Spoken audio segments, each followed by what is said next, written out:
race one more time? 1, 2, 3, 1, 2, 3. Nope. Race, can you hear us? How about now? Yeah. Yeah, now we Yeah, can. he cares. We can hear him. Don't mess this up, Gabe. I'm going to beat the living shit out of you. I'll actually get into one of your wrestling shows. Pretty serious.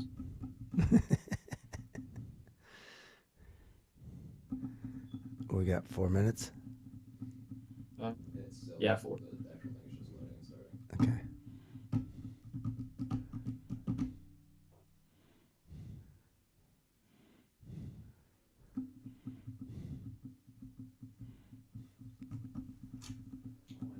Let me try restarting real quick. Just being slow for us for no reason.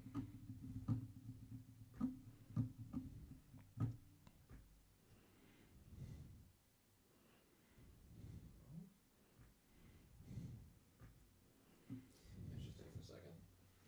I told Roma last week I'm going to try to buy a Wi-Fi booster for here. Because the Wi-Fi here seems like it's meant for more for phone calls, less for like full-blown live streaming. Yeah. I may have one at home. Sweet home Alabama. Okay, well, we know why he's doing a podcast and he's not singing. Well, Roma, you know why I'm singing that? Because we have watchers. I'd like to say listeners, right? But this is 2024, so we have watchers Watchers, huh? in Alabama. I like Alabama. Oh, I love Alabama. Double B's there. Granddaughter watches. Hey, Roma. Nice. Lot to talk about this week, Roma. A lot of disturbing things to speak about. This might be a parental guidance suggested episode because I have so much to get off my 54-inch chest. So, but first, without further ado, on this April 25th, 4 days away from, I won't say it. Don't say it. Without further ado, I won't say it, Roma. What's 4 days away? Will not. Without further ado, I will hand it over to the host of this show. And the reason why we have this show, because his name is Roma, and the name is Hey Roma. I will hand it over to the birthday. Oops. Roma, what's going on? Take it away. Hey, listen, you know what? First and foremost, let's just get this out of the way. Roman Nation, Mancini's Maniacs, we can't forget them. No. I mean, they're all part of this show. You know, they chime in, they watch, they do what they're supposed to do. I will tell you this. I have a little bit, of what you're going to talk about today, what we are going to talk about today. Yes. But let's cut to the chase. We got a real young man on the show today. Right. Real young man. His name is Race, which is kind of ironic because that's sort of what he does. You know what I mean? That's what he does. He's 14 years old. Okay. He started doing this when he was 5 years old. I mean, I think I was still in diapers then. 9 years old. He's been doing it for 5 years. He's 14. 5 years. 5 my years. Bad. Okay. Well, I was probably still in diapers then too. You know what I mean? I mean, what the hell? But who knew? Who knew? But that being said, he does what's called enduro. Enduro. Let's tell our audience what enduro is. Okay. Well, enduro is it's racing, but I'm going to let him explain it because I'm a little naive to that. But it's not where it's more of a timing thing where a racer takes off and then the next guy out of the gate there's a time lapse. And then he takes off, but again, it's all about your time. Beating that first guy, the third guy, and everybody else down the chain if you're number 2 or number 1 or whatever the case may be. And, I've watched it. I've seen the video. I think it's mad cool. So without further ado, Race, you with us? Yeah, I'm here. All right. So why don't you tell us about what you do and how you do it so well? I do what's called enduro, and it's basically you're on a dirt bike, you're racing through the woods as well, sometimes as fast as you can, depends what it is. If you want to rate, if you got to go as fast as you can, it's called a restart format, and you just got to go through the track as many times as you can and as fast as you can. And Okay. that's really about it for that one. And then I forget what the other one's called, but there's another part that's like a timekeeping enduro. Okay. You gotta ooh, you gotta keep a average mile an hour throughout the whole track, and Really? try to like come in at the right time with the like it's on paper. You gotta come out this time, and you just keep doing that for a couple hours. But isn't that kind of dangerous, you know? I mean, high speeds and, you know, obviously, how many times have you run the track, you know, to really get acquainted with it? I mean, yeah, it is dangerous, but I just thought it was. I wanted to try racing, and I really enjoyed it, and I'm just gonna keep doing it, man. And now you're going to keep doing it. So let's talk about things like sponsors. You know, I mean, because obviously, you know, you have to pay for a bike, you pay for your helmet, and what, you wear shoulder pads and things like that? Yeah, all that. Yeah. Yeah. So, I mean, I do got one sponsor. That's I got True MX okay. for my jerseys and pants and stuff. But Okay. that's really about it. Well, I think you need more sponsors, Race. I mean, listen, I mean, your name says it all, Race. You can't make it any better than that because that's what you do. Was he named after Harley? I don't know. Is his father a wrestling fan? I believe a little bit. Yeah, I believe a little bit of a wrestling fan.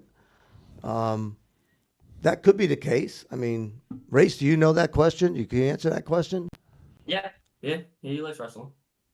Did he name you after Harley Race? No. Oh, Okay, well, well, there you go. I personally, I probably would have lied about that. No, I'm just joking. No, I no, would have no. lied about that. But you know, his last name is Bush, which we mentioned on the show last week. And did you ever ask your dad if you're related to you know, the president and all that? I was Plenty of just times, oh yeah. I was just informed by Fast and Files related to like George W. Bush, all that. George W. Bush. Yeah. Um, I've asked him about that probably a couple times. Okay. I was just informed by Maurice, our brother Maurice in Ireland, that we are freezing badly. Okay. Jesus. Okay. And you mean freezing, meaning Meaning things are breaking up a little bit? Yeah, meaning we're That's our producer. We're going to have to slap him around a little bit. the audio's fine, but we're freezing up here. Oh, that's okay. As long as the audio is good and people can hear what we're saying, it's all good. So what's your climb? You know, how does it work as far as, you know, you being rated? You know, do you get rated like number 1, number 2 in the country, or how does that work? Yeah. So it's not for like the country or the part that I'm doing. It's like the tri-states, like PA, Ohio, a little bit of Kentucky, and a lot of Indiana.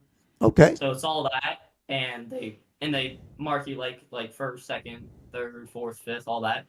Okay. So, you know, that's how that works. well, how about on average, how many racers do you get? Oof, probably about say like 10 or something. Okay. All right. Good stuff. Is there any way we could show a clip of what he does? Is that possible? It's too petty right now. I gotta work on getting it not shot. I got it on my phone. That's about it. Yeah. Well, what we'll do is, you know, I'd like to show that. So what we'll do is we'll bring you back on again. We'll talk a little more, and then we'll show everybody what it is you do. I've seen what you do. Personally, I couldn't do it. I don't think I really want to do it because it's a little nuts for me. So, you know, maybe you're a little nuts, and that's okay. There's nothing wrong with that. But I seen what you do, and I think it's cool as all hell. Thank you. So yeah, and hell, we got to get you a sponsor, another sponsor. You can never have too many sponsors. So I think that'd be really good. Yeah, yeah. I mean, listen to those people out there. You got to get on this guy, man. Get on him now, because once he starts making those numbers and he starts tearing the circuit up, you're not going to be able to afford him.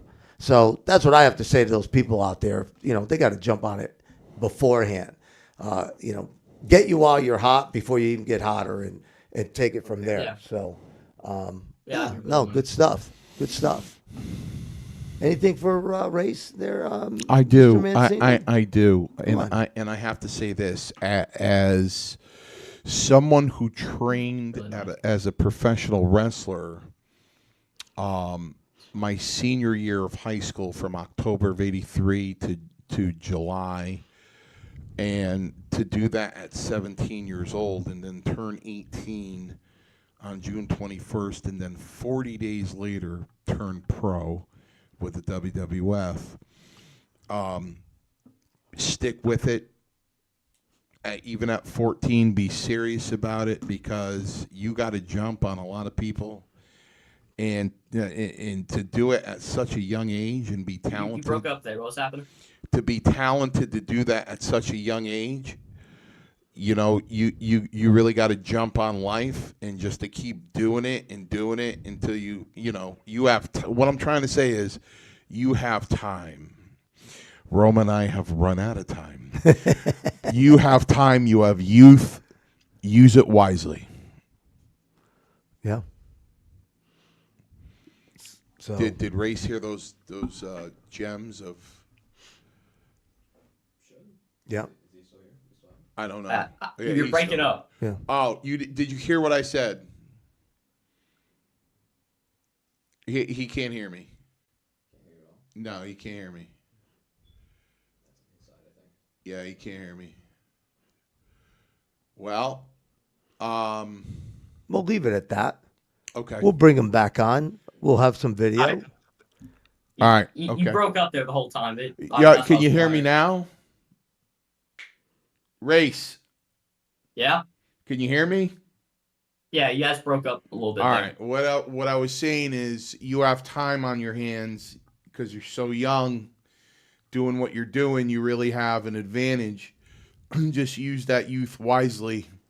You know, be serious about what you're doing, excel at it, and by the time you're still younger than everybody else, man, maybe, you'll be a superstar.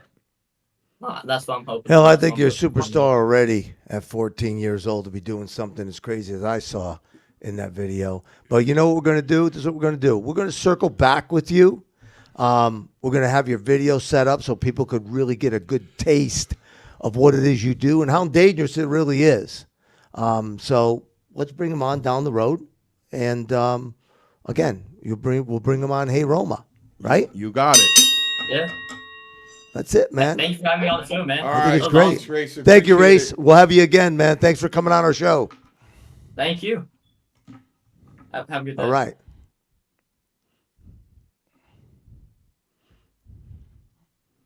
That's something. I mean, I've seen his videos. It's crazy. It's just absolutely nuts. But again, that's why they're young and they can get it done. I can't get that done. So, you wanted to talk about something, Mr. Mancini? I'll tell you what. This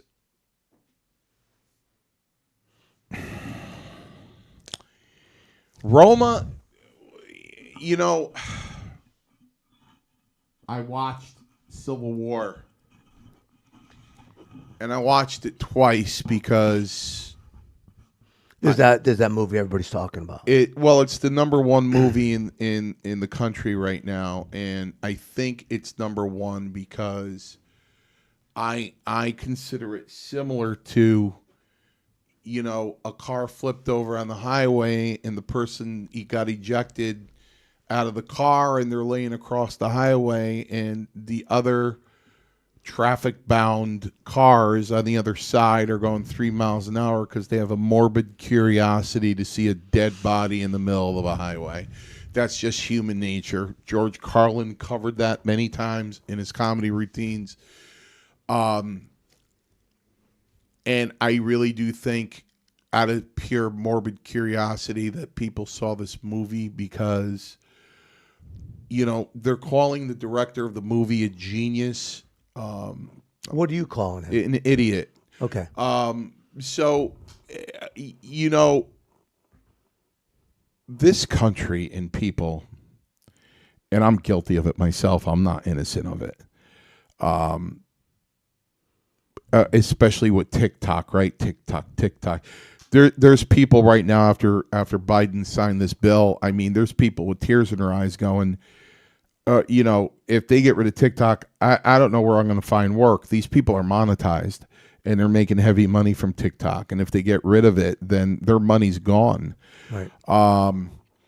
So, I don't want to get into a big legal discussion about TikTok and why the government can do what they do. And people are arguing that. How can they do that? Don't we have a right to look at what we want? Don't we have a First Amendment right and everything? And I'm just going to, if you want to look it up, people, you can look it up. I'm just going to mention it very quickly so you understand laws. Well, when it comes to the Constitution and rights and everything like that, there's 3 levels of scrutiny. I don't mean to bore you. There's something called strict scrutiny, where the acronym is RAN, race, alienage, and nationality. And typically the plaintiff will win that argument a lot of times. Then there's what's called intermediate scrutiny, where that applies to sex and illegitimate children. And that's kind of confusing, right, Roma? Like, illegitimate children. Yeah. Let me give you a simple example that children that come from, a mother and a married couple gets to participate in the free lunch program, but if you come from a single parent, you have to pay something discriminatory like that. That simple explanation. So intermediate scrutiny is sex and illegitimate children, and then the third one is called a rational basis. Rational basis means that the government always wins. The plaintiff never ever wins. And in order to win, you have to have a rational basis. Well, Biden's rational basis is, listen, it endangers the security of the United States because China's spying.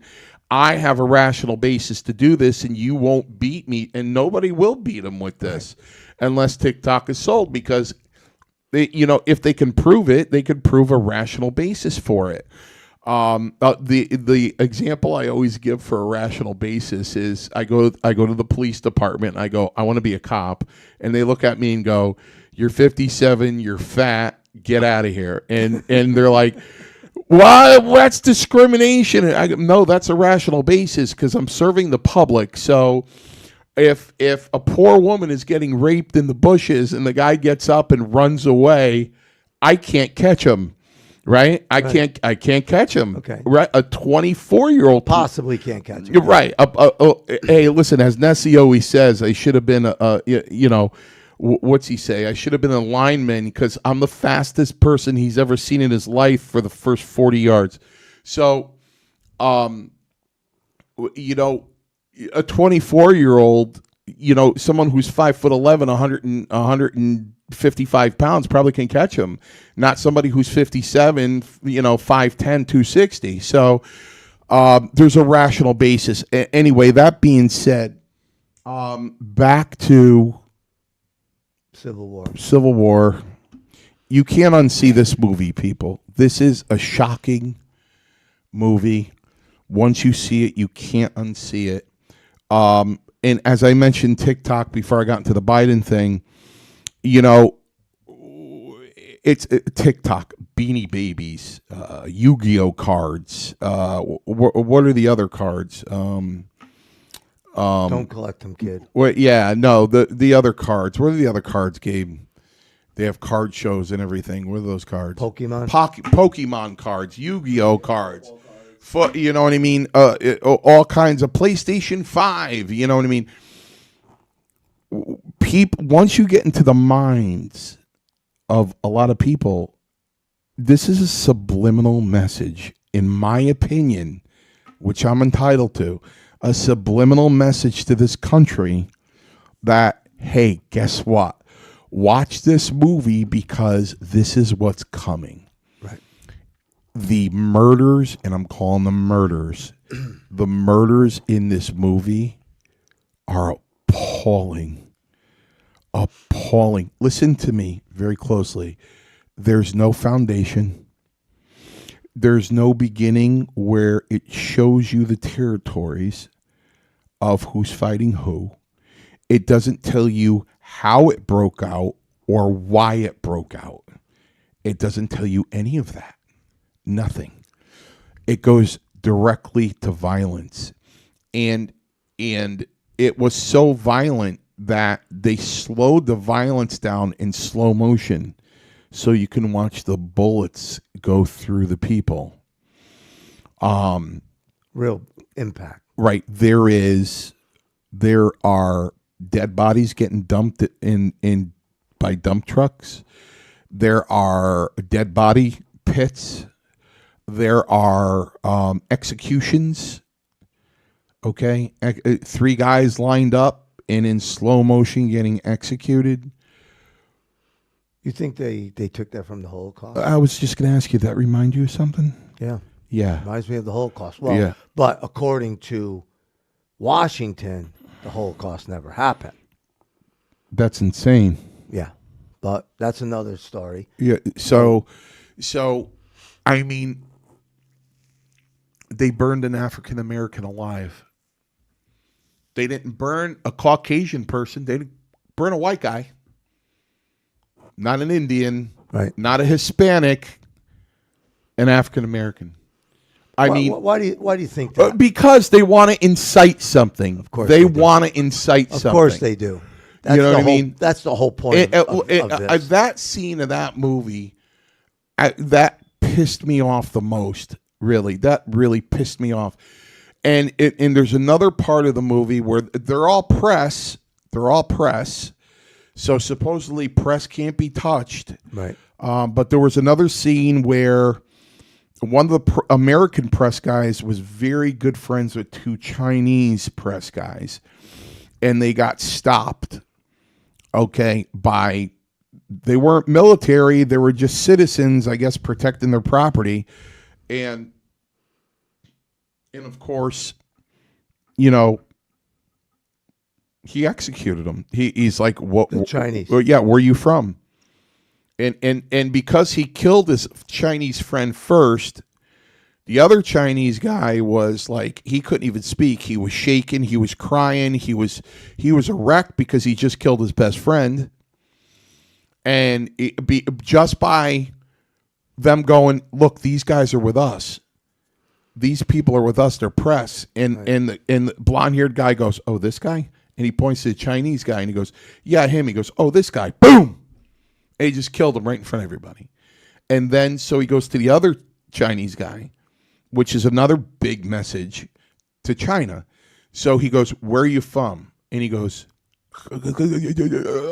China. He goes, China, boom, and just killed him right there. So there was a message to China. You know what I mean? We're killing your people in this movie. They're calling this director a genius. There's mixed reviews on it online. You know, it's just, you know, and of course, and I was thankful that the president, the guy who played the president, he didn't come off as a Biden guy or as a Trump guy, meaning they didn't have a guy on there like He wasn't a Republican. no, he wasn't on there like eating an ice liberal. cream cone, forgetting to put his socks on, and you didn't have an arrogant, you know, conceited, self-centered guy, you know, moving his hands, going, you know, I'm just incredible. I'm just the best thing that ever God made. You know, he wasn't like that either. Right. But the point was to get to him and kill him. And they did in cold blood. He said, please don't kill me. in slow motion. Of course. Of course, in slow motion, killing the president of the United States. So, this was a disturbing movie. I don't recommend it for teenagers even. I don't recommend it for anybody, really, that you can't unsee all this stuff in this movie. Well, let me ask you this. Yeah. They talk about school shootings, right? Yeah. And they attribute it to the violent games that these kids play. Right. So what's the difference between violent games and a movie like this? Well, you know what? The only answer I could come up with for you is a school shooting, as tragic as that can be, is still isolated. This pins the whole country into 5 different sectors, killing everyone. Just Americans killing Americans. And it's like the most revolting thing I've ever seen. As I listen, and I'm waiting for, I guess my Tucker Carlson moment is weak this week because Tucker has been talking a lot about religion and about God this week, and I'm waiting for him to do a show on this movie to see if we jive with each other, and he has the same thoughts that I have. But you're talking about dividing the United States of America, and the thing about it is when and if that ever happened, there is no United States of America. They had a flag in there, Roma, with 2 stars. 2 stars. 2 stars. 2 star. Listen, So maybe it's 2 states. listen, I'm not gonna. Division. I am not gonna ask for forgiveness for anything I'm about to say. I am a patriotic American. Well, this might sound silly, but when we have wrestling shows at Paradise Alley and we stand for the national anthem, and I got my hand on my heart and I'm looking at that flag, I have everything I can do not for tears to come down my face. That's how much I love this country. Well, I will tell you this. So I was at a Boston Bruins game, and we all stood up and we listened to the Canadian national anthem, which is right. Yeah. And then the American national anthem, he sung, and I screamed 2 rows down for people to take their hats off. This one guy did. And then the people down a ways, they had those winter caps on. Right. A guy and a girl. Right. And you have no idea what it took me, because I was screaming, but they either didn't want to hear it or they didn't hear me because they're a little bit of ways. Right. But this guy two seats down in front of me did, and he took his cap off, number one. Right. I wanted to go over to them after it was over, and I want to say, you're totally disrespectful to both of you. Yeah. You're asked by the commentary to take your hats off for the singing of the national anthem. Yep. And you left it on, and that's disrespectful. Right. But you know what would have happened? I'd have gotten arrested. You would have got ejected. Because he would have said something real smart to me, and I'd have slapped that hat off his head. Just remember something, Roman, from Mancini and his Maniacs. Yes. When you go to a sporting event, Yes. and you have a ticket, Yes. that ticket is a license to attend the event. And when what happens to licenses, they can be revoked. So just keep that in mind. Yeah. I mean, And they know who they are. And I hope they're watching this show. it's just listen. I take nothing for granted. Nothing. Right. I don't take anything for granted. I don't take waking up in the morning for granted. I don't take love for granted if it ever came my way again. I don't take, but like if I had a woman in my life, I would never, I don't take my kids for granted. I don't take my job for granted. I don't take anything for granted. And you think they would think to themselves that, you know what? Number one, Roma, they have the privilege of going to a Boston Bruins game. Right. Well, number two, they could afford the tickets to go to a Boston Bruins game, which means they might have a decent job that they should be, they should be thankful for. You know what I mean? It's like people just, I don't know, maybe it's me, and maybe I'm a pain in the ass and I think too deeply. Maybe I'm just too deep of a thinker, and as I sit there in my recliner at night watching TV, thinking sometimes I'm watching it, but I'm really not, and my brain just won't shut off. But except watching the Civil War twice, that, you know, I just, when, you know, we had a conversation today, Roma, and we were talking about, you know, what are you going to do? What are you going to do if China or Russia drop the bomb? And we were talking about some people that have a year's worth of military rations in their house. Yep. They're stocked up with water. You know, they're ready in case there's a nuclear war. But as we said, you know, I had forgotten the amount of time you need to stay inside before you can go outside and not get exposed to radiation.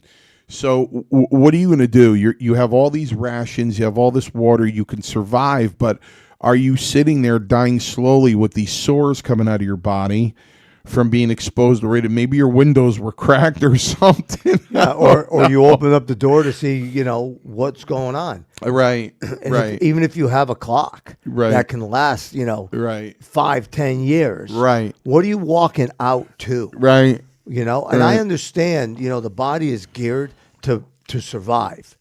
So I understand all that. But on the flip side, what are you surviving for? And my thing is this: if you believe in God, then why? Why are you trying to prolong the inevitable, which is death? And it's not going to be a nice death. And you know, your family, or what do you walk out there to? Anybody that's alive? You know what I mean? And if somebody finds out that you're alive and they figured that, well, you survived, you must have rations. Well, aren't they going to try to take your rations and then you're killing one another anyway? So is it really worth staying alive at that point?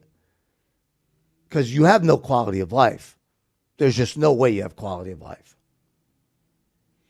And that's just how I see it. Right. So it's like, you know, you have a decision to make. You know, it reminds me of that movie. Oh, God. My memory used to be so much better than this. It wasn't Armageddon, but it was like a brother of Armageddon. David Duchovny's wife was in it. You remember David Duchovny's wife, but you can't remember the name of the movie. You're killing me over here, Mancini. I can't remember the name of the movie. Killing me. And I can't remember the name of David Duchovny's wife. And you know, the only reason why I remember David Duchovny, because 20 years ago, he admitted he was a sex addict. I think his wife is still with him. But good for her. Yeah, but it reminds me of that movie. It was like a side movie of Armageddon where people were taking the higher ground because there was an asteroid coming to Earth. And David Duchovny's wife and her father that she made up with, decided to stand on the beach. Yes, I remember that movie.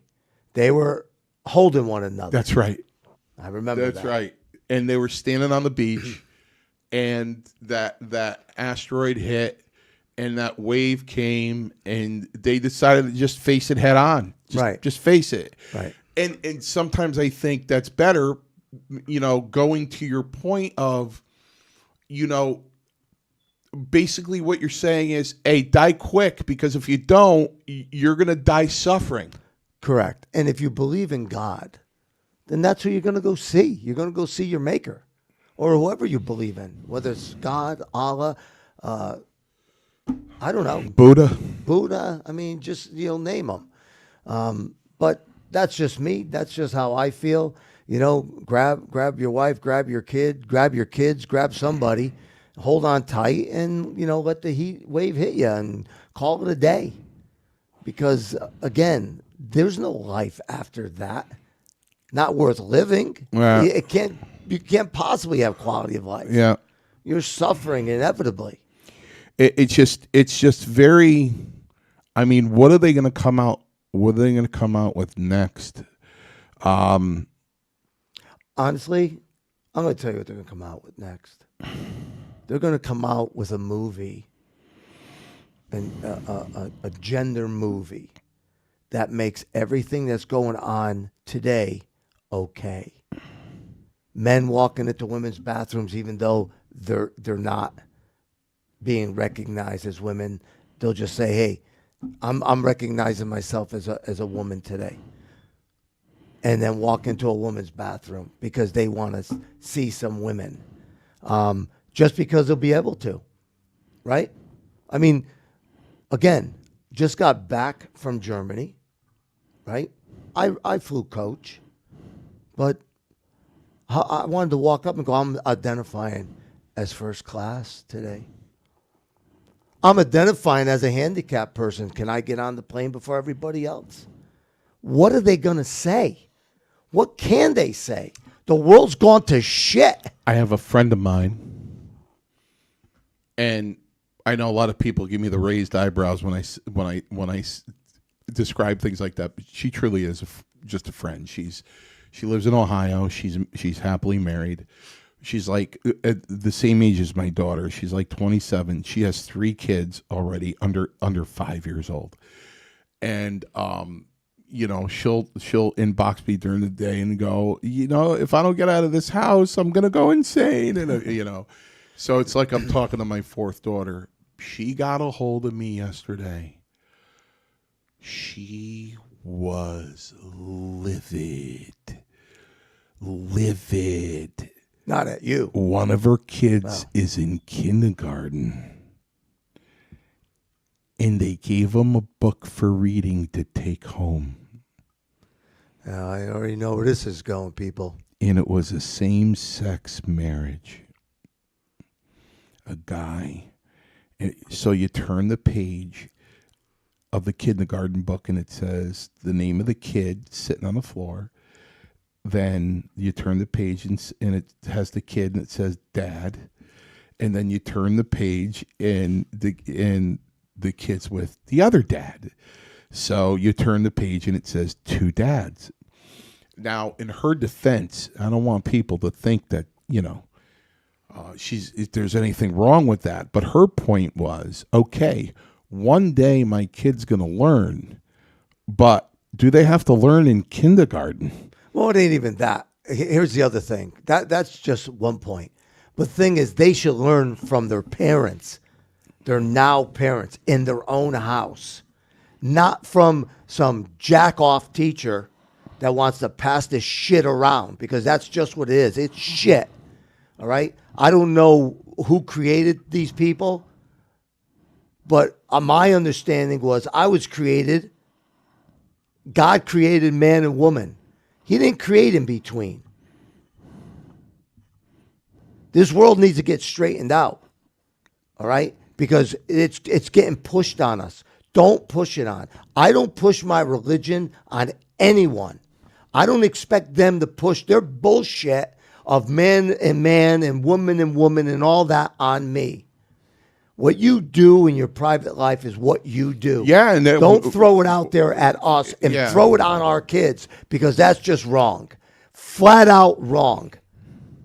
I could tell you this, Roma.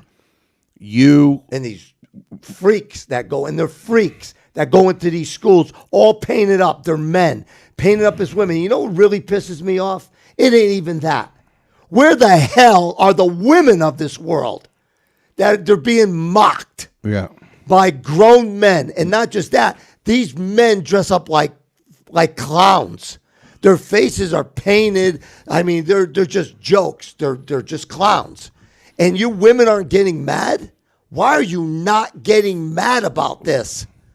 How can you not get mad? How could you allow this to go on? Where are the women of the world? Why aren't you standing up for what you are? Yeah, not only that, you just rang a bell in my head, and I just came to this thought that probably if more women in this country started coming forward and putting forth their authority, it'll probably straighten out this country really quick if the women would get involved more. Yeah. Well, listen, the women piss, bitch, and moan about they're not treated equal. They piss, bitch, and moan they don't get the same amount of pay as a man, but they're okay. with a guy mocking them? Because that's just what it is. It's just mocking them. I think we're ready for a female president of the United States, and it's not Michelle Obama, and it's not, Hell no. It's not. Is she a woman? I don't know. keep hearing It's different not. things about It's that. It's not our current vice president Kamala Harris, and it's Oh, hell no. It's The not hyena? Hillary Clinton. It's somebody coming out of left field. This country that's the answer. I think the country is now ready for a female president. Roma, it's funny what you Well, say. that sure the hell ain't Clinton. What you say, you know what I mean? It makes so much sense because, you and I always tell people 2024. Now it's 40 years with Roma and I met Roma in 84. So it's 40 years now, and I have other friends, 32 years, 35 years. I have high school friends over 40 years, obviously 45 years, whatever. And a lot of people in my life are very long-term friendships, but probably what a lot of them don't know is I'm a born-again Christian, and you would never know that, and nobody would ever guess that because I don't go around thumping the Bible. What I keep, Hell, I didn't know that. yeah, I keep within myself. Now, I was raised a Roman Catholic, and I was raised a Roman Catholic, and I went to the Catholic Church in '92 to get an annulment, and the priest said it's $1,600 a piece, and I said, "Are you? Is this the church or a law office?" And he said, "That's the cost." I said, "I thought it was a donation." He goes, "That is the donation." I said, "You realize that if you do this, you're going to lose me forever." And then I'll tell you, in 2002, I made a decision to go back to the Catholic Church. I was going to go back to the Catholic Church, and that's when the Archdiocese of Boston came out, and the shit really hit the fan hard. Yeah. And I went, yeah, no, I'm not going back. So, it's because I keep it within myself, and I worship within myself, and I have my beliefs within myself, and I don't go around pushing my agenda on other people. And since you didn't know that, Roma, and since you do know me for 40 years, God help me, and this is a born-again Christian term, I'm a backslider.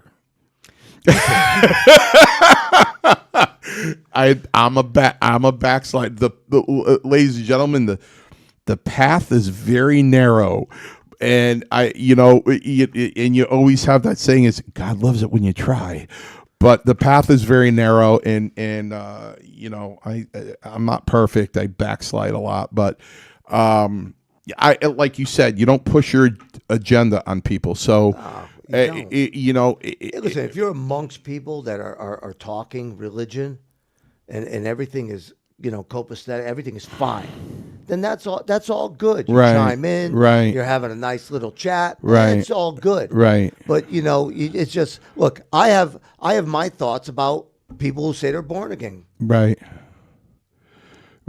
I'm probably one of the strangest born agains you'll ever know, because I don't, and I actually did it in '93. I went to a church that the pastor's like, if you don't know if you're going to heaven and hell, and if you're not sure, come up here right now. And I shot right up there, and I'm surprised the roof stayed. And the place didn't catch on fire. Right?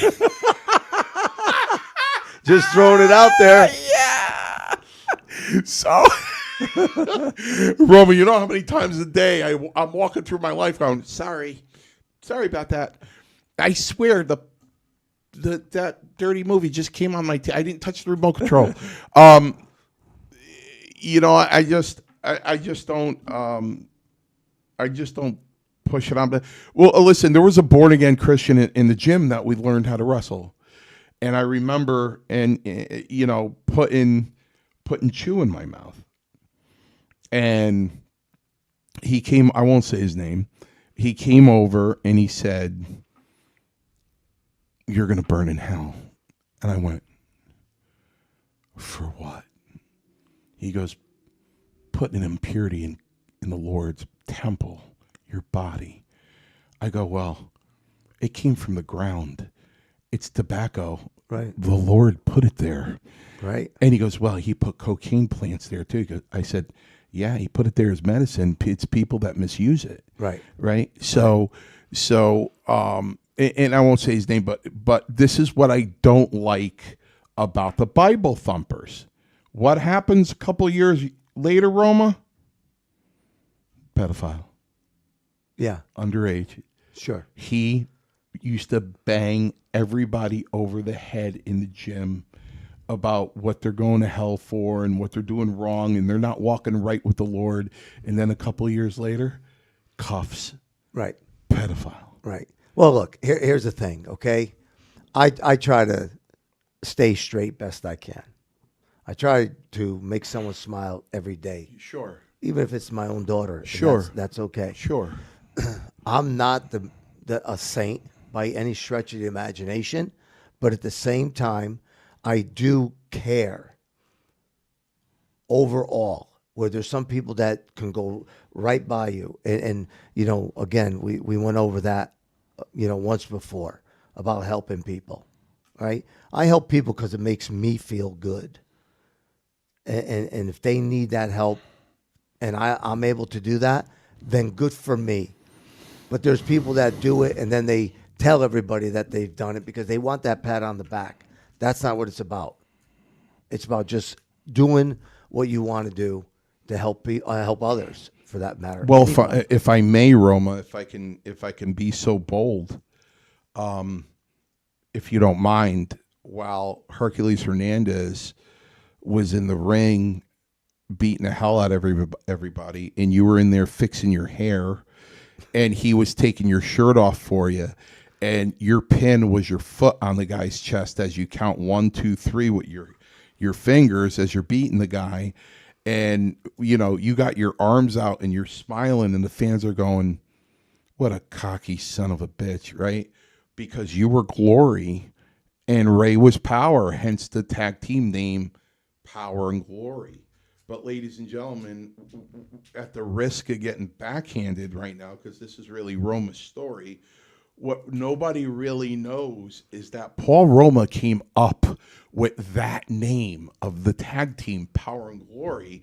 And Ray, Hercules Hernandez, said, why? Because I'm Power and you're a good-looking guy. And Roma turned to him and said, no, dude, power and glory to God. Yeah, strength in God. That's Strength what power and glory is good for. Strength in God. And no one ever knew.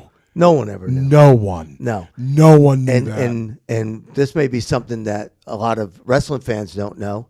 Before Hercules and I got together, I said to him, the only way this tag team is going to work is if you agree to go and do charity work with me. And I said, we're going to go to children's hospitals, St. Jude. We're going to go see those kids who are dying of cancer, fighting cancer, and we're going to make a difference in their life. At least we're going to try. And he said, listen, man, he goes, you know how many kids I got? He goes, I'm on board with you. And that's why there was no stopping us as far as that went. But the devil, who is Vince McMahon. Vince McMahon's the devil. The devil, yeah. Who's Pat Patterson. Yeah. The devil, who's Terry Garvin. All of those guys. You can't beat the devil, especially not in that business that we were in. So they kept us down. They tried everything they could to destroy our team until finally they split us up in France. And I told them it was all over. I had enough. They tried to talk to me about they're going to do something with me. And I asked, what about Ray? Oh, Ray would be okay. I said, okay. He's just going to be okay? Yeah. I was like, nope, I'm done. I had enough of you people. And I walked away. There's a lot more to that story, but that's the gist of it. The devil never sleeps. He just never takes a break. That's what I believe. I don't know what you all believe. And I'm not going to get here and start preaching to you, but I'm good. I don't worry about dying. I came real close once already, 3 times in my life, and I'm not afraid to die because I believe in God. So I'm not afraid to die. I don't want someone to kill me. I want to go on my own terms. But I'm not afraid to die. Because I believe. I'm not afraid to die either. I'm just afraid when I die, when I'm at the gate, they're going to go, we got a couple questions, though. Before we That's when you got to go, what? Before we let you in I here. can't hear. Before we let you in here, we have to go over a few things with you. And I'm like, wait, what are you talking about? So it's like, Roman, let's face it. We're two, as they call us, OGs, original gangsters, right? This is what we do. Wait. Hold on. Let's back up a minute. Let's back up. Original gangsters? We're old school. Somebody called me OG, and so I go, OG, what's that mean? They go, old guy. Yeah, no, original gangster, it means. So here's the deal. All right, I'll go with original gangster. That old guy, I don't like that crap. Ladies and gentlemen, this is what we do. We go to work. I teach Monday and Tuesday nights at Paradise Alley. Roma goes to work. He teaches Wednesdays and Saturdays at Paradise Alley. Twice a month we run shows on a Saturday, although coming up is the summer, so we'll only be running one show a month. When we're booked for autograph shows, like on May 4th, we'll be in New Jersey at the 80s Con. With all our friends. Jimmy Powers will be there with me after 10 years. After 10 years, the Young Stallions will be back. Young Stallions will be back together. Yep. I'll be there. Demolition will be there. Valentine, all our friends will be there. Tony Atlas. We got that on May 4th. Then May 11th, we have a show at Paradise Alley. And then May 18th, we'll be in St. Louis for an autograph show. Other than that... And then we're heading up to Canada. June 29th, we're heading to Canada. Other than that, when we don't have any appearances, we work, we teach, we go home. That's what we do. We go home. We're in our house. That's where I don't go out Friday nights. I don't go out Saturday nights. For God's sakes, listen, Roma. I lived on the beach in a condo for 5 years. I must have went on that beach about 4 times. Well, I mean, you know what I mean? Listen, I know you're not comfortable in a Speedo, so that's probably why. Well, no, I was afraid people would try to harpoon me or throw me back. He's dying. Throw him back in the water. He's dying. He's dying. We have any questions? Yeah. Well, let's get to questions because it's getting about that time. Okay. What do we got? And I'll say it so everybody can hear him. Yeah, we got some time, so don't feel like you have to rush this. I'm trying to get it first. So here we go. Okay. Is there any known footage of Roma's boxing career? Is there any known footage of my boxing career? None to my knowledge. And it's funny, really weird how things work in life. I was getting a tea at Cumberland Farms, one of my favorite places to go to, actually, to get a tea. And a gentleman yelled out my name. I didn't remember who he was, which no big surprise there, but that's just me because I run into so many people. And he talked about my boxing career and how I had, 3 fights and yada, yada, yada. But no, I wish there was some footage. I don't see any. It'd be pretty cool to watch. It's all wrestling and podcasts. But no, none to my knowledge. No. What would happen if you met up with Alex Wright in Germany? What would happen if I met up with Alex Wright in Germany? I would shake his hand. I'd give him a hug. And I would talk shop with him and what's going on and how you doing. All smiles. Yeah. And I was kind of, I know we were more, when I was in Germany, I call it farm country. I mean, it was gorgeous. But we were in farm country for the most part. And I was hoping I'd get to see him, but he wasn't there. How was the TNT taping in the Baltimore area? Did you guys expect more from it? No, and no. As a matter of fact, it was more than I think it was more than what we expected, because Roma and I knew, we didn't know we were going to go on together, which I'm so happy that we did, and we have that memory together, sitting next to each other on that. Yeah, it's just a shame they had to throw Lombardi in there. Yeah, You know, two good-looking guys, and then they throw that mug shot on. I'm on But there. anyway. I'm 18 years old in a leisure suit from 1977. Was that your dad's? It was my brother's, and he Okay. was pissed because I stretched it all out. So, no, we knew we were going to go on the panel show with Vince. We knew that was happening, but we didn't know that there was going to be like in the unknown comic segment where I went up there and played Rock'em Sock'em Robots with him, and then he did a routine with me. We didn't know that was coming. So again, Roma and I got ransacked on that episode, if you want to know the truth, because Lombardi, that segment is heavily edited, because Lombardi just kept insulting us, because he was a heel, insulting us and insulting us and insulting us.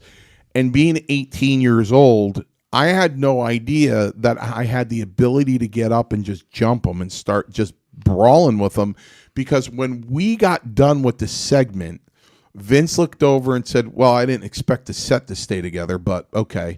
They never set that up for us. Yeah, you guys could throw down. Yeah, and Roma, listen, 25, 26-year-old Roma looks at me and goes, "If he wanted that, I would have been more than happy to wreck this whole place." You know what I mean? I'm like, Roma, I know, man. We didn't know. We didn't know. No, we were just being respectful. Yeah. And we should have been animals. We were only in the business less than a year, so Yeah. you know what I mean? Yeah. We're getting a lot of "this is an amazing show." Just want to throw that out there. Yeah. Fans Okay. are loving this. Glad you people are loving it. Roman Nation, baby. Mancini's Maniacs. You're giving us good vibes, and we dig it. We really are happy that you're watching this, and we're going to keep it going. It's going to get better and better and better. We're going to get a whole new set that we're going to be sitting at, and again, make life a lot better and a lot nicer. Mancini Maniacs have to remember that next week, do you know, Roma, it's going to get up to 80 degrees here in Connecticut, and the Maniacs need to know, you know what that means? Grill.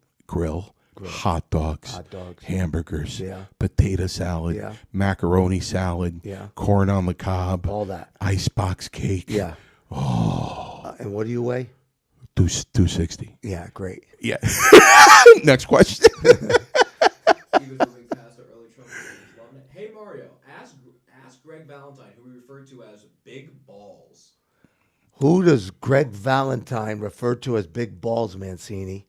God, I know this. Big trivia question. I know this. If he doesn't get this, I think he should send you at least a sawbuck. It's worth that. Because no one should stump this guy. Oh, man.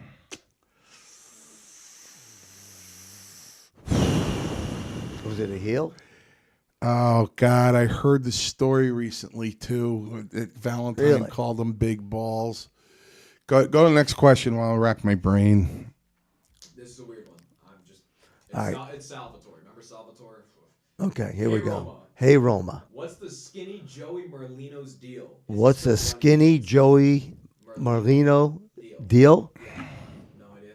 No idea what's going on. Nope. Not a clue. I got either one. Any good Lord Alfred Hayes stories? Any good Lord Alfred Hayes stories? Lord Alfred Hayes was, man, he's such a gentleman all the time. No, just a gentleman anytime we saw him. From what he spoke highly of me, thought the world of me. And that was it. We just chatted. Good guy. I didn't like him. You didn't like him? No. No? Didn't like the Lord, huh? No, I didn't like him. Did he like not knight you or something like that? No, I didn't like him because I was in my best TV match, which I didn't know it was going to be my best TV match. And I was in the best shape of my life. And it was like a 7-8 minute TV match. with Playboy Buddy Rose, who was 317 pounds. And you know what? To this day, I wish Bruno Sammartino was commentating on that match, because I know he would have said Mancini just demonstrated strength I didn't think he had. But it was Lord Alfred Hayes and another guy. And during that match, Lord Alfred said, Martini, whatever his name is. And the announcer said, his name is Mancini.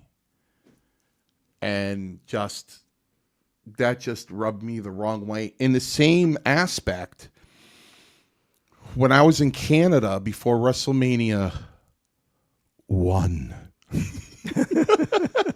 What are they on, 50 right now? What does that tell you? And John Studd had the $15,000 body slam challenge going with Andre the Giant. And we were in Canada, and you were there. We were in Canada, and I looked up at the board, and it said Studd v. Mancini. And I went up to John, who I loved, and I said, John, we're working together. And he said, oh, Mark, I'm so glad it's you. He goes, listen, I can't move. It's so hard for me to move. My back is killing me, Mario. He goes, when I put you up in that backbreaker, you're going to have to get up there yourself.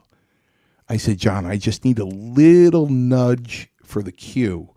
I don't even need you to pull me. Right. I just need to know the nudge for me to go. And I'll go. I'll get right up on your shoulder. Thank you, man. Thank you. I go, John, my pleasure. And he goes, for that, you're going to get me up the highest to date. And I go, what? What? He goes, oh, yeah, you're going to get me up in a slam. He goes, you're almost going to turn me to slam me and then drop me and grab your lower back. And I said, you don't have to do that. He goes, I want to. I said, okay. So I took that turnbuckle, and he came in forward to the buckle. And when he came forward and turned around, I scooped him, and I had him up, and then I dropped him. And the person doing the announcing then was with Jesse Ventura. Right. I like Jesse. And he goes, what was Mancini trying to do there? And Ventura turns around and he goes, I'll tell you what he's trying to do. He was trying to body slam John Studd for $15,000. And let me tell you something. He got the big man up a lot farther than I ever thought he could. And it was last year at the 80s Con that Scott Wilder, God bless him, when Jesse walked in, he said, Jesse, could you please wait a moment? Mario Mancini would like to speak to you. And he said, okay. And Scott goes, I got Jesse over here. And I said, Jesse, all these years, I never was able to get you alone to thank you for what you did. And he went through an explanation about, boy, I got to buy another CPAP machine because my brain is really going. He was a jobber in the WWE, but he was a great. I like to help you here, but I can't. Not Oscar. All right, folks, that's the end. No, not Oscar. Oh my God, what was his name? Anyway, he was Jesse's first match. Okay. And the promoter said, Jesse, no one wins their first match. No one.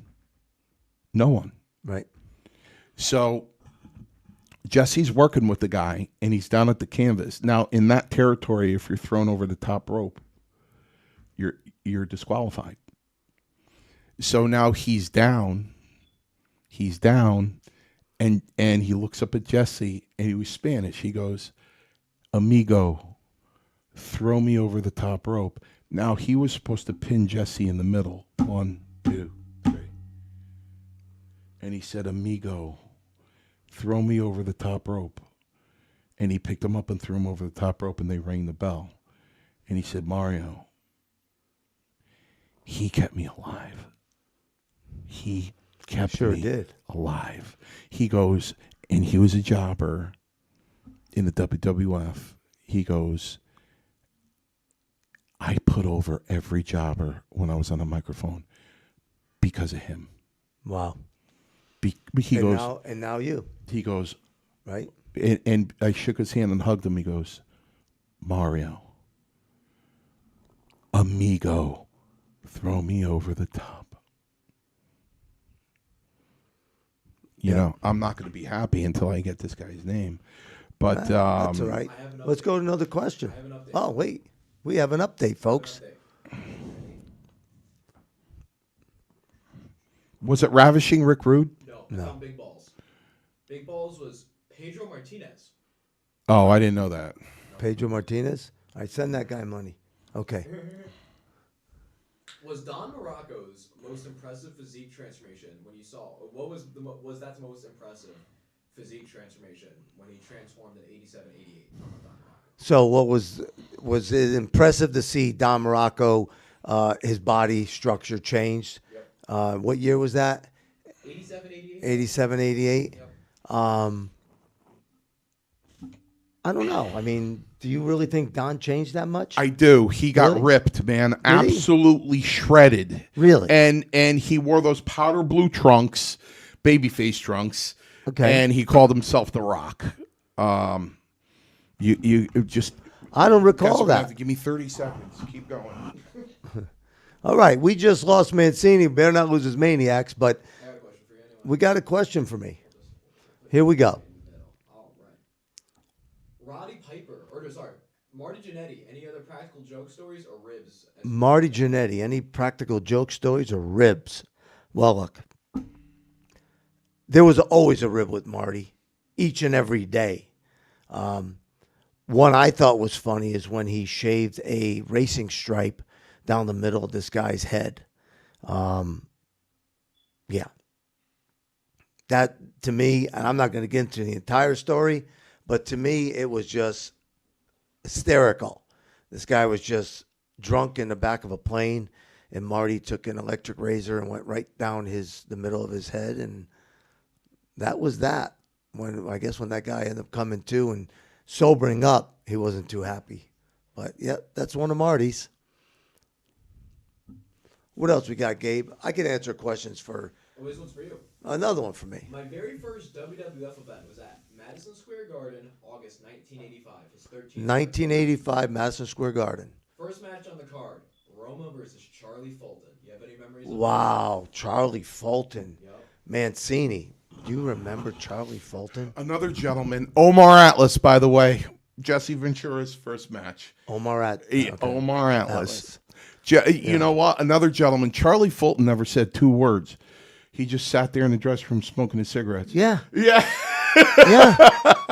Yeah, if he wasn't smoking cigarettes, you wouldn't know he was there. Well, you wouldn't know he was there. He was, what a great guy. Yeah. You know, I saw very impressive. Wow, that's a name, man, from the past. I saw a very impressive poster today on Facebook. A very impressive. Was it you pressing 250 over your head? No, that was it. not Roma. May I say, it was very impressive because it was in Hershey, PA.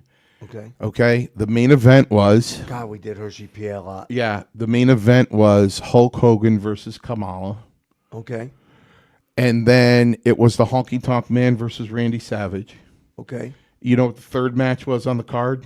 No, I have an idea, but not really. The Hart Foundation versus the Young Stallions. I knew you were going to say that. I didn't mind Hershey. It was an okay place to wrestle. I loved it because that's where I got a lot of candy bars. Yes, I know that of you. And I used to, when we were coming in, there was a vendor, and he had a basket full of candy bars. And he looking, has anybody seen Mancini? Has anybody seen Mancini? And I'm like, here we go. I said, yeah, he's in the back. He's on his way up. You know, it's a wonder I don't have type 2 diabetes. Oh, wait a minute. I Oh, do. wait a I minute. do have type 2 diabetes. Gee, those Google clusters. Yeah. they have Oh, nothing to do with it. yeah. Those Snickers bars, they have nothing to do with that. No. No. Two more. All right. First, Couple more 2 questions. words. Ted Arcidi. Ted Arcidi. Just thoughts. Wow. Well, you like Ted Arcidi, don't Well, you? I had a big hand in training Ted. Yeah, I'm not saying I didn't like Ted, but They wanted Ted there before his time, and I spoke to Strongbow, and Strongbow said Caesar wants him there, and I'm like, well, tell Caesar he's not ready. He goes, you tell him he's not ready. I said, well, okay. In order for this to happen, he's got to work with me. I keep forgetting to mention that I was Ted Arcidi's debut match. So He kind of fell off the map. I kind of called a lot of that. I told him how to beat me up, and you know what? Ted had the size, he had the body, he had the look. He's a pretty good looking guy. Ted just couldn't grasp the concept of professional wrestling. He just couldn't grasp the Ted, and I don't blame him. Ted's like, at the time, you got guys benching 1,000 pounds now. You know, 600, wasn't it? It was 705. 705. So I got, you know, he more or less came in with the attitude of, okay, I'm in this as an ancillary thing. I'm in this as an ancillary thing because, by the way, I'm the strongest man in the world, and I don't blame him for that, for thinking that way or feeling that way. I really don't. But you know, I think he looked at wrestling as like a second fiddle. I really don't think he ever really. He didn't grasp. He didn't. Ted is a real nice guy. He didn't get it. We were doing an interview at a round table. It was Andre, myself, Ted, a couple other guys were there. Anyway, it didn't matter who the other ones are. And Ted said, well, I'm the strongest man in the world. And that fired up Andre. Andre did not like Ted Arcidi one bit. And Andre got into it with him and said, you're not the strongest man. Kazmaier is. And Ted said, no, and they went back and forth. No, it's me. And he said, no, it's Kazmaier. And then finally, Andre kind of really got heated. And I think, at that point, Ted got it and understood and backed off. The news was there. They're interviewing, the entire conversation as to what was going on. So he didn't get it. But he didn't. But I think maybe he took that to heart because when I spoke to Ted, there were answer machines back then with tapes in them. Mm-hmm. You know what I mean? And Kaz would call him going, you're too weak. You're not going to break the record. You're not going to do it. You're too weak. You're too weak. He would try to sabotage him. So when Andre mentioned Kazmaier, he probably got, lost his mind. Well, listen, I got a friend in Pittsburgh, Jamie Harris. He's already benched more than Kazmaier and Ted Arcidi.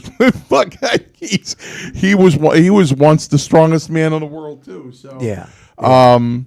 There's a lot of there's But Ted shouldn't have been a wrestler. Well, listen, he was mechanical. Oh yeah, and Tito tried to work with him. Yep. Tito took him aside. And that was what Tito tried to do. Some people that can, and some people can't. What are you going to do? Tito tried to do that with Barbie too. They just, Tito was a guy there that would like to help the younger talent. Yep. But what's the next question? Last question. We're going to take the last one. Yeah. Okay. All right. Hey Roma, where were you on Thanksgiving Day, 1987?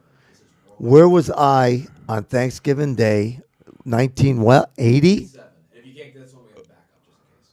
Wow. 1987. So if it's Thanksgiving Day, 1987, what am I thinking? You were at the Survivor Series. Survivor Series. Yeah, because they always provided turkey for us in a meal. All right, so we'll go for a little. Thoughts on the Hershey Arena? Someone said they really liked the way it looked on TV taping. So how do you guys feel about the Hershey Arena? I mean, Hershey Arena, how do we like wrestling at the Hershey Arena? Well, he loved it. I liked Hershey Park more than Yeah. Listen. Let's end it like this. I'm gonna be that guy, okay? Hershey bars, Snickers bars, Google clusters, rides, okay? This guy loved Hershey Park. Listen, to me, it was a long drive. Well, yeah. Let's get it done. Get the hell out of here, and let's go home. That was me. It's a long drive home. It's 2 hours before I have to check in to the dressing room for call time. It's 3:00 in the afternoon, and I'm in the bucket going through the mountain thing, going through the Hershey ride, how they make the chocolate and the cocoa's falling in a waterfall, and I'm going through the whole thing, sitting there with Gino Carabello. I'm like, wow, look at here's another lightweight. I mean, come on. I wake up. I'm rooming with this guy. I wake up. He's got a Snickers bar on his chest. Listen, I wish I could say it's a fable, but the alarm goes off. It's like 7:00 in the morning. I open up my eyes. Roma sits up on the bed. I look over at the nightstand. There's a half-eaten Snicker bar, and I grab it and I just take a bite out of it. And Roma goes, "You're the most disgusting human being I've ever seen in my life." I go, "Hey, man, some people drink coffee in the morning, man."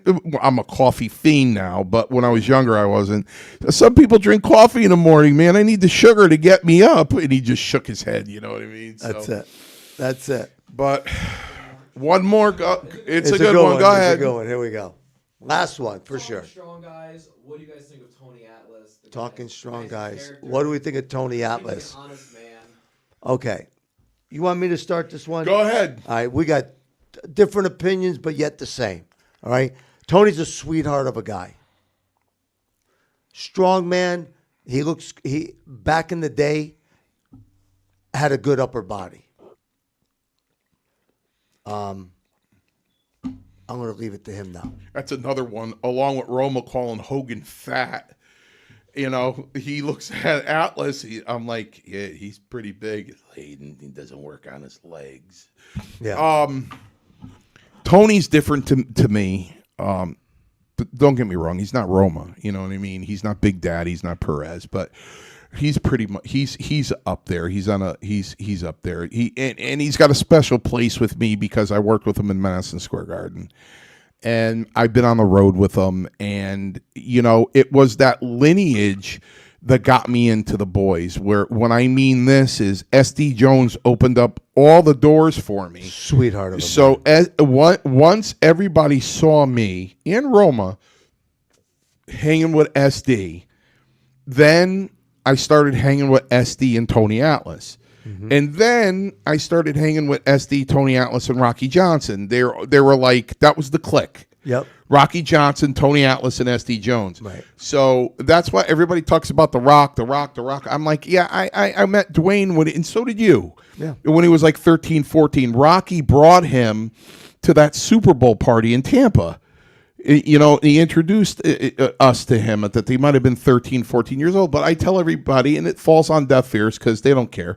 I go, "Oh, The Rock." I'm like, yeah. I was good friends with his father, Rocky. But that's as far as it goes. But yeah, Tony Atlas,